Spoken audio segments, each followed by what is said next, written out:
Sit down, put your feet up, relax, and let's talk about the first subject that comes to our heads. Namely, homicide! Ba-da-ba-ba-da-ba-ba. Hello everybody, welcome to Thumb Together. My name is Andrew Fantasia, and today we're going to be talking about The Strangers Pray at Night together. As always, if you enjoyed this video, please be sure to click that like button and give some love to that subscribe button so that I can keep making videos for all you beautiful people out there. Now, I want to go on record here and let people know that horror is not a genre that I get in bed with all that often. In fact, it's probably the genre that I'm least likely to booty call in the middle of the night. Not that I don't enjoy horror. I do. I think it's fun when it's fun. But I'm kind of a scaredy cat. I'm not gonna lie, folks. And scaredy cat is me being PG and polite about myself. Some movies can keep me from getting a good night's sleep for months, you know? And if that's the case, then I like being healthy, so I avoid those movies like the plague. However, there are some horror movies, particularly the slasher genre, that I think are just tons of fun, and I dig them. And I'm like, yeah, bring them on. I'm a big fan of, Halloween. I liked Friday the 13th movies. So those kinds of things I can deal with, no problem at all.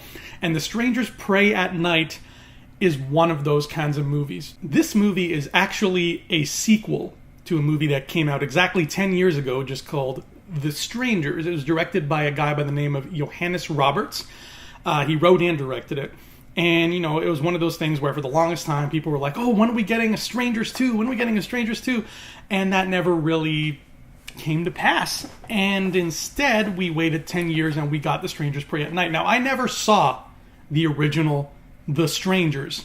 Apparently, it's Liv Tyler and Scott Speedman in a house being stabbed by folks. And that's essentially the same kind of thing we have here. Normally, I'm a stickler for this. Normally, I don't watch a sequel until I've seen the first one or first ones. But in this case, I was like, you know what? I don't know how I'm going to get my hands on the original. So I'm just going to go ahead and watch this. And from what I gather, not watching the original was actually to my benefit. Because I've been hearing from people who are fans of the first one that this was just more of the same. And that it didn't really take the franchise in any new direction. If you can even call it franchise. I mean, it's only 2 movies. So this movie stars Christina Hendricks, Bailey Madison, and a couple dudes whose names completely escape my mind right now. But this movie is about a family who goes to a trailer park, and it's a deserted trailer park, and they're there in the middle of the night, and it's just a stopover because they are going across country somewhere. And Christina Hendricks, who is the mother, her uncle owns the trailer park, so they just stop by in the middle of the night and they grab themselves a trailer and they attempt to just have a nice quiet evening, and then murder starts happening. There are a lot of things that I ended up liking about this, and I wasn't prepared for that. I was prepared for a dumb, cheesy slasher film. I was. And what I got was a cheesy slasher film, but I wouldn't call it dumb and I wouldn't call it bad. I think it deserves more credit than that, and here's why. What I'm used to is the kind of slasher movie where you have a group of people, usually teenagers, who come up against a killer, and it's just a matter of, we gotta run from this killer, and those two over there are having sex, so they don't notice when the killer comes a knocking on their door and he's got a knife in his hand, and they're busy, like, oh baby, I love you so much, wow, that thing you're doing to my back right now really hurts, what is that? And she's like, I'm not doing anything to your back, and then it turns out he's got a knife in his back. That's not this kind of movie. And I liked that because the victims in this movie, the people being tormented, are just a family. And a small family at that. A mother, a father, and 2 teenage kids. So this movie's probably going to have a body count, which it does. But it makes it all the more tense, I found. Because if a character were to die, our stockpile of heroes is so small. And they're all so tightly wound with each other. They're a family. It's not just a bunch of kids out drinking, whatever. It's a family. That if one person were to die, that would be devastating for everybody else. If Joe Schmo, the captain of the football team, gets murdered by Jason Voorhees, the rest of the kids at school are going to be like, oh shit, he killed Joe Schmo. I'm going to run some more. There's no real emotional stakes to that. But If it's, you and your parents and your sibling, and that's it, and one of them is about to die, suddenly you're friggin' invested, and you're like, I have to save my family. And that is the thing I think I loved the most about The Strangers Prey at Night. It's so much more intimate, because instead of, like I said, 20 people running around being chased by one guy, it's 4 people being chased by 3 killers. That's right, there are 3 murderers in The Strangers Prey at Night. They don't have names in the movie, according to sort of like the fan base of the first movie. Their names are Dollface, Pinup Girl, and the Man in the Mask. And they're just 3 random folks in creepy-ass masks. Those are creepy masks, man. With assorted weaponry. No guns, which I thought was cool.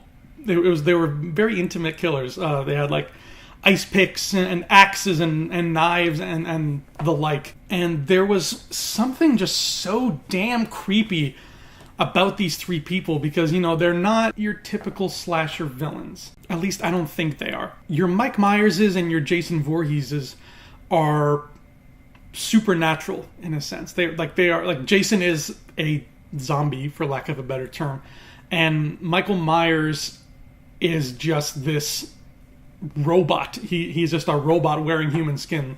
You can't really have a conversation with Michael Myers. The Ghostface killer in the Scream movies, they're a bit more lively, a bit more personable, but there's always sort of like a murder mystery motive to Ghostface. It's like a Sherlock Holmes story. You can always kind of trace back why they are doing what they're doing. But with the Strangers, it is normal, everyday people that you can talk back and forth with, even though they don't talk all that much, which I like. But it's just a sense of like, these people are just effing psycho. Like they'll talk to you, but you're not going to be able to reason with them. I won't spoil yet what happens here, but if you've seen the first movie at all, that's 10 years old, so I can spoil it. At the end of the first movie, like at the climax, this couple is being terrorized by these 3 people all night long, and eventually Liv Tyler asks, she's tied up and she's beaten and stabbed, and she asks these 3 people, like, why are you doing this to us? And Dollface responds just by saying, because you were home. And that is really freaking scary. I mean, I can't stress enough how unsettling that is, because I'm gonna be real here. There's no shortage of these kinds of people out there. And the thought that I could go somewhere with my friends or my family and end up in a place where I'm in close proximity to people like this, that gets under your skin. And I think that's what Johannes Roberts wanted to get across with these movies, because they are, the title says it all, The Strangers. It's people that you don't know. They are strange in more ways than one. Another thing that I really enjoyed about this film was that there's this trend that seems to be happening with the horror genre of late, and it's one that I'm very pleased with. And you can see it with things like the movie It Follows, or Stranger Things. This is kind of a play on that, but like the trend is, it is reminiscent of the 1980s. And I love that, baby, because the 80s is kind of a thing I'm obsessed with, and I like when that happens, and we get that with The Strangers Prey at Night, sort of. There's a lot of 80s music in this soundtrack. One of the characters, the Man in the Mask, has this weird quirk where he'll always turn on a radio really loudly when he commits a murder, I guess to drown out the person's screams or whatever, but he'll turn it like unsettlingly loud, and he will go out of his way to make sure it's 80s music. Like there's one point where he's in a car and he's fiddling with a car radio and he's looking for 80s tunes. Granted, that has been, I find, a trope that has been creeping up on Hollywood lately. I find ever since Guardians of the Galaxy, Hollywood has just had this fascination with throwing in music, usually 80s music, during action scenes, and frankly I've been getting kind of tired of it, just because I think when I've seen it, it has just felt really blatant and just copy-pasted and not worked at all. It's worked in Guardians of the Galaxy, and I find it has not worked anywhere else until Strangers Prey at Night.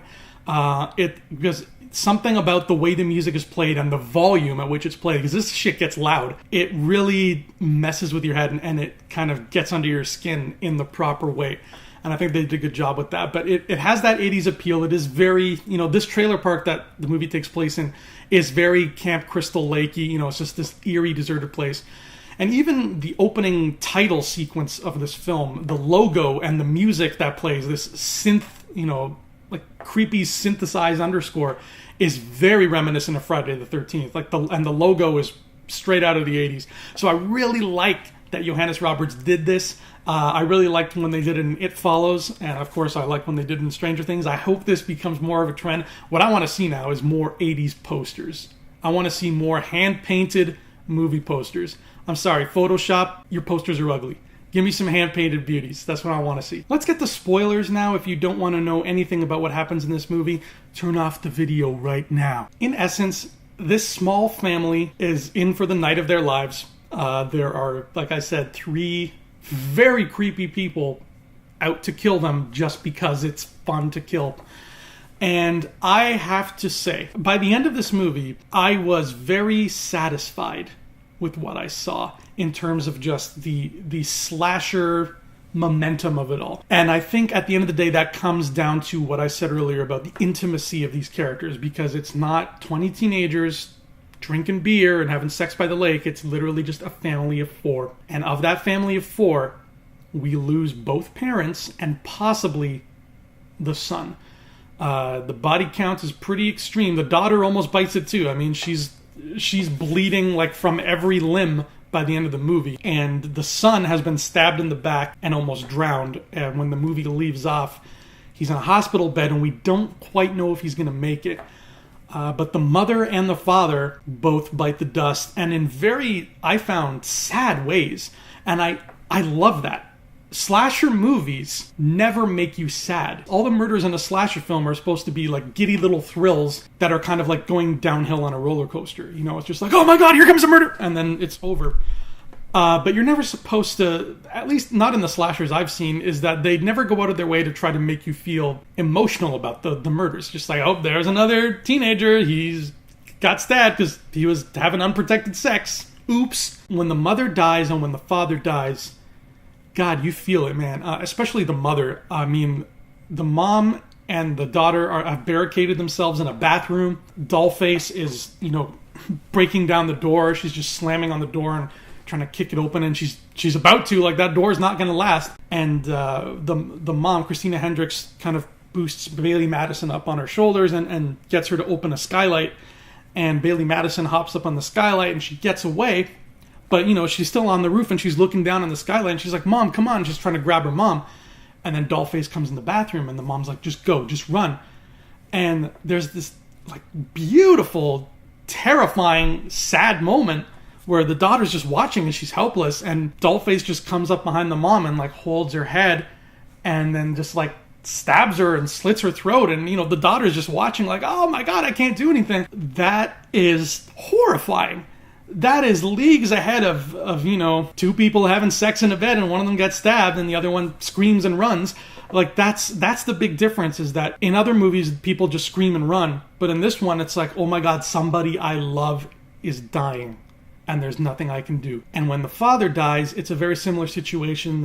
He's trapped in a car. He's crashed his car and he's got like a piece of shrapnel in him or something, and he can't get up. And he tells his son, just go find your sister, run. And he's trapped in this car and he's got this piece of wood in his stomach, and it's big. Like, this is a big piece of wood. Like, he's probably not going to make it.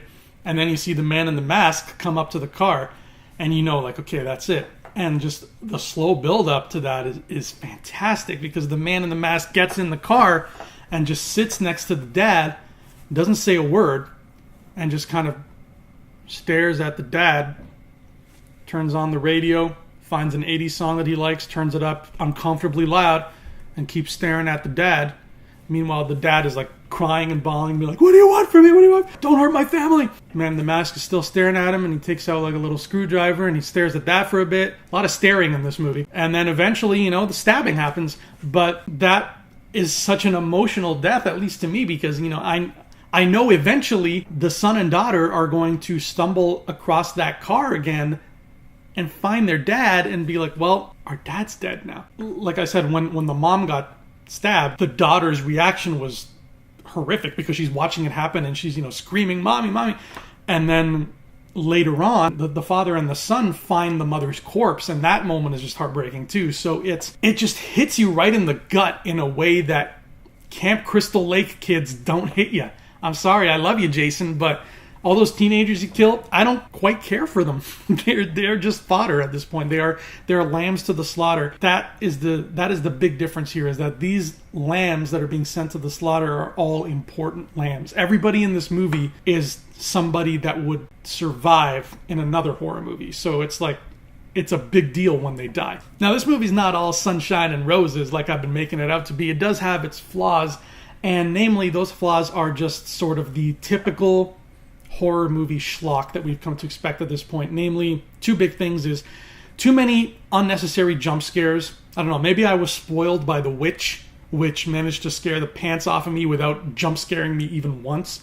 The Strangers Prey at Night just falls victim to that. It's just too many, like, hello, is someone there? And then whoosh, a noise, and it just ends up being like a cat or something. Too much, like, haven't we evolved past that yet, world?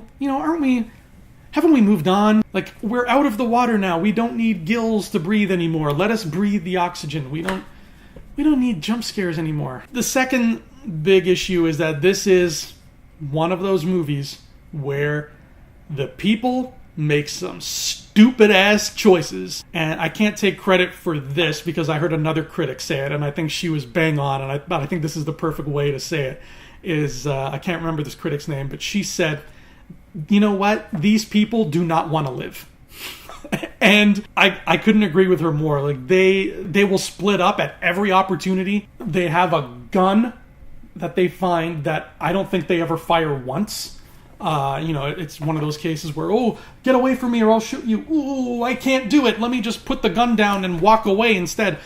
They find amazing hiding places, and then they leave those hiding places to call for help when clearly already in the movie every single phone that they've tried to use has been disconnected. There's a point where the son and the daughter, they're the only two left at this point, and they find this little alcove beneath the steps leading up to a trailer, and it's hard to get into, and it's shadowy, and it's just out of the way. It's tucked away. It's a beautiful hiding spot. They are essentially good there. If they bunker down, they've got the gun with them, they can bunker down in this little spot and just wait out until sunrise and then just run like the effing wind. But they don't do that. They find the spot, and then 20 seconds later the brother's like, stay here, I'm gonna go call for help. And so he goes to call for help with a phone that is absolutely working. You want to talk about stupid decisions here. There is one point where the daughter is literally drawn in by a jack-in-the-box. She's in a trailer, and she's the only one in there, and it's dark and spooky and shadowy, and she hears a noise, and she's like, oh, that's a creepy noise. And she goes to follow the creepy noise, and she goes into the bedroom, and she looks down on the floor, and the thing making the creepy noise is a jack-in-the-box that is slowly, reaching the point where it's going to open. And, everybody in the theater is sitting there like, gee, a jump scare filled movie where a jack-in-the-box is about to open. What could be next? And doesn't this teenage girl friggin' get down on her knees and pick up the jack-in-the-box and be like, oh, what's going on here? And then it opens, Dollface is right there. And I'm like, I fooled you with the jack-in-the-box. It's the oldest trick in the book. That's like Roadrunner shit, man. If you, watching this right now, are a teenage girl in 2018 and you think you would be drawn in during a tense murder situation by a jack-in-the-box, please message me in the comments below and tell me why. That, for me, the weakest point of the movie is the very end of the movie.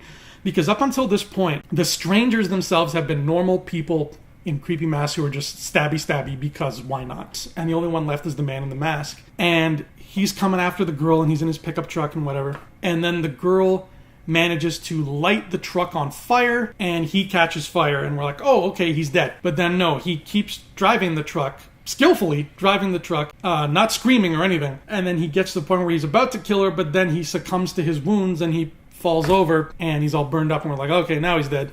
And then she runs away, but then he gets up and follows her, and then she hits him with a baseball bat, and then it's like, okay, now he's dead.